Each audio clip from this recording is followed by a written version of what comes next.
The final week of a death row prisoner's life is a complex and deeply emotional period, shaped by strict procedures, personal reflection, and the weight of inevitable finality.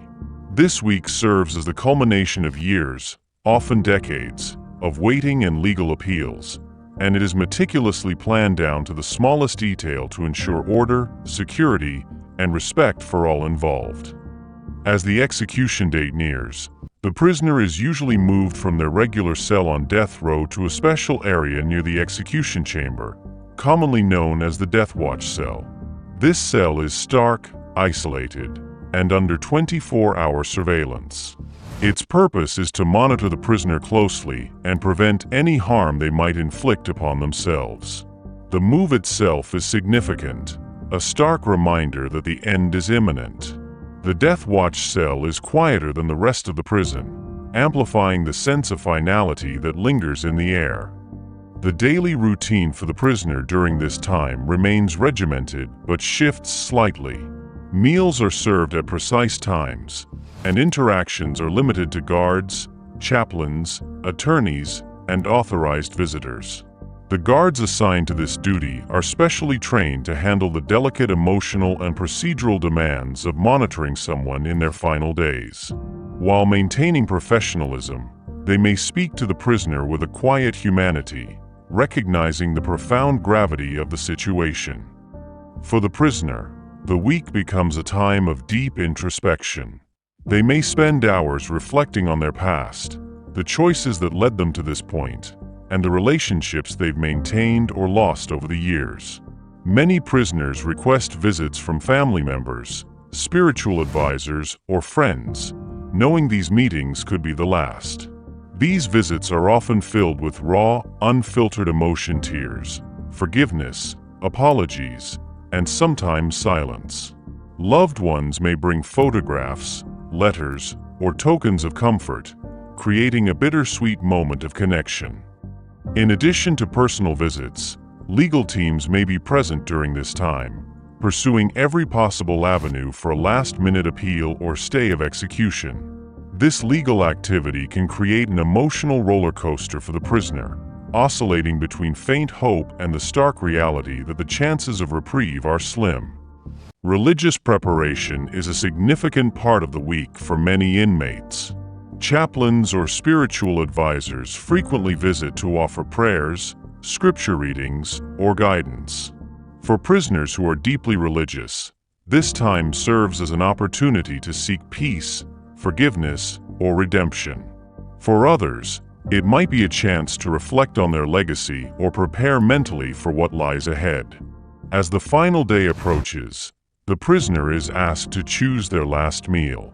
While there are typically guidelines or limitations on what can be provided, the meal often holds symbolic or emotional significance for the inmate. Some request extravagant meals reminiscent of happier times, while others opt for simple, comforting foods that connect them to their past or family traditions. In rare cases, prisoners decline the last meal altogether, choosing instead to face their final hours with quiet resolve. On the day of the execution, the atmosphere becomes even more somber. The prisoner is given the opportunity to shower and change into clean clothes, often a prison-issued uniform. They may meet with a chaplain for final prayers or spiritual preparation. This is also the time when they can compose a final statement if they wish, a chance to address the public, apologize to victims' families, proclaim innocence, or share their last thoughts with the world. The prisoner is then escorted to the execution chamber, a process carried out with a blend of precision and solemnity. Guards, medical staff, and witnesses, including victims' family members, reporters, or legal representatives, are present. The execution chamber itself is stark and sterile, designed to minimize distractions and ensure that the process is carried out as smoothly as possible. As the prisoner is strapped to the execution device, whether it's a gurney for lethal injection, a chair for electrocution, or another method, they are given one final chance to speak. These moments are often the most emotionally charged, as the prisoner's words, whether expressions of regret, defiance, or peace, echo in the room. Once the process begins, the room becomes heavy with silence, broken only by the sounds of machinery or the final breaths of the condemned. For the staff involved, it is a moment of solemn duty.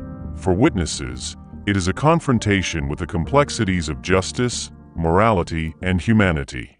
When the execution is complete, a medical examiner confirms the prisoner's death, and the room slowly empties.